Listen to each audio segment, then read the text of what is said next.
ഒരു വീണ്ടെടുപ്പ്. അവക്കറിയ ഒരു വീണ്ടെടുപ്പിൽ മാത്രമേ എൻ്റെ ഇന്നത്തെ കഷ്ടതയ്ക്ക് ഒരു മാറ്റം വരത്തുള്ളൂ. ഒരു വീണ്ടെടുപ്പിൽ മാത്രമേ എൻ്റെ ഞരക്കം തീരത്തുള്ളൂ. അത് മനസ്സിലാക്കിയ ദൈവദാസന്റെ വെളിപ്പാടാണ്. അവിടെ വെളിപ്പാട് പുസ്തകം പറയുന്നത്, ഇനിയും കണ്ണുനീര് ഇല്ല, ദുഃഖവും മറുപടിയും ഇനിയുമില്ല, അതെല്ലാം കഴിഞ്ഞു പോയി. എന്തിലേക്കാ ഞാൻ നിങ്ങൾ കടന്നു പോകേണ്ടത്?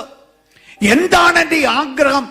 ഈ ഒരു അവസ്ഥയിൽ ഞാൻ ഞരങ്ങുമ്പോൾ എൻ്റെ ഞരക്കത്തിന്റെ കാരണമെന്ന് ഒരു കാര്യം അറിയാം. യോബിനെ പോലെ ഞാൻ നിങ്ങൾ പറയുവാനുള്ളത് ഒന്ന് മാത്രമേ ഉള്ളൂ. ഇതിൽ ഞാൻ വിടുവിക്കപ്പെടുന്ന സമയമെന്ന് പറയുന്നത്, ഈ ലോകത്തിൽ ഞാൻ ജീവിക്കുന്നിടത്തോളം കാലം ഇതിൽ നിന്ന് എനിക്ക് എന്നേക്കുമായിട്ട് വിടുതലില്ല.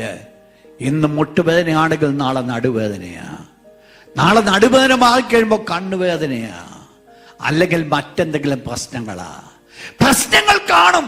പക്ഷെ ഒരു കാര്യമുണ്ട്, ഒരു അവസ്ഥകൾക്ക് മാറ്റം വരും.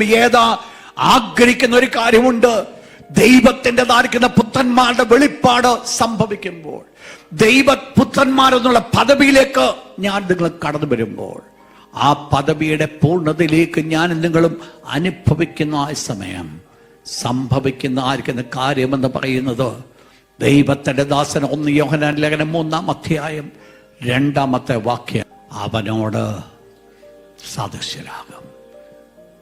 Just like Jesus. ആ ഒരു ദിവസം മാത്രമേ, ആ ഒരു സന്ദർഭത്തിൽ മാത്രമേ ഈ ശരീരത്തിന്റെ വിലാപം ആകത്തുള്ളൂ.